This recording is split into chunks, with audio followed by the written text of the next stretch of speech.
So hello guys, welcome to my new vlog. તો સ્વાગત છે તમારું આપણા 100 દિવસના ચેલેન્જમાં. આજે દિવસ 85મો. તો સવારના આપણે પહોંચી ગયા હતા મામાના ઘરે.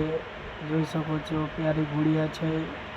તો પછી આપણા નાના મા ચામુંડા માતાજીને બધું સેવા કરે છે અને પછી આપણે મંદિરમાં બેસણા કરવાના છે માતાજીની મૂર્તિના. તો આ ભાઈ સનીભાઈ ઢોલ વગાડે છે, કમેન્ટમાં લખી નાખજો.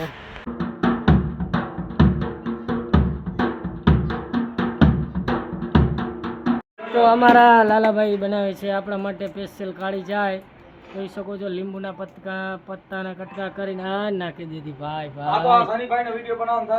હા, જોઈ લો ગાઈસ, ચાય બનાવી દે આપણા માટે સ્પેશિયલ. તો આ છે, પછી આપણે માતાજીને કરી નાખ્યો બેસણા મંદિર અંદર. જોઈ શકો છો ગાઈસ, કમેન્ટમાં જે ચામુંડામાં લખી નાખજો. આ છે આપણા લાલા મામા ભુવાજી મા ચામુંડા માતાજીના. તો કમેન્ટમાં લખી નાખજો જય ચામુંડામાં. વાત ઊંચો કરી નાખ્યો. તો પછી આ જોઈ શકો છો મંદિર બનાવ્યું છે નવું હમણાં. માતાજીના આજે વેણા કરવાના હતા. પછી નીકળી ગયા આપણે ઘરે જવા માટે મામાના ગામથી સિકરાથી. હવે જઈ રહ્યા છીએ અમે ભીમા.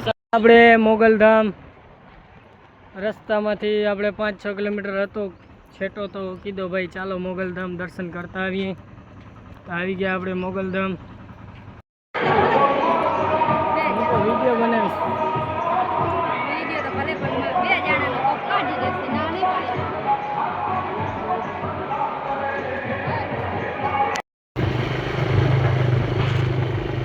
આ રામેશ્વર છે. અહીંયાથી આગળ આપણે શોર્ટમાંથી રસ્તો કાઢવાનો છે. સોરી, કાઢવાનો નહીં, આ બોર્ડ રહ્યો ને અહીંયા કનેથી વરવાનું છે. આ આપણે ડાયરેક્ટ લુણવા નીકળશે રસ્તો. આ જોઈ શકો છો અહીંયાથી ખાલી ને ખાલી 3 કિલોમીટર છે ને આમ 2 કિલોમીટર તમારે આમ સીધા જવું પડશે ને પાછો 4 થી 5 કિલોમીટર અહીંયાથી રનિંગ ખાવો પડશે.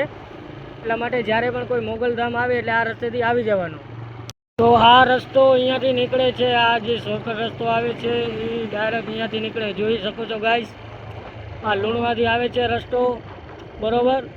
આ રસ્તો આમ નીકળે. અહીંયાથી તમને આ રસ્તેથી જાશો તો તમને ફેરો પડશે, બાકી આ રસ્તેથી હાલ્યો આવવાનો. લુણવા આવું એટલે આ ડાયરેક્ટ ગોલાઈમાં જ છે રસ્તો, કટ ટુ કટ. તો પછી કરી નાખ્યો મા વિયકનો ધૂપ. કમેન્ટમાં જય મા વિયક લખી નાખજો. તો આજનો બ્લોગ કરીએ છીએ સમાપ્ત. મળીએ કાલના બ્લોગમાં. Thank you for watching.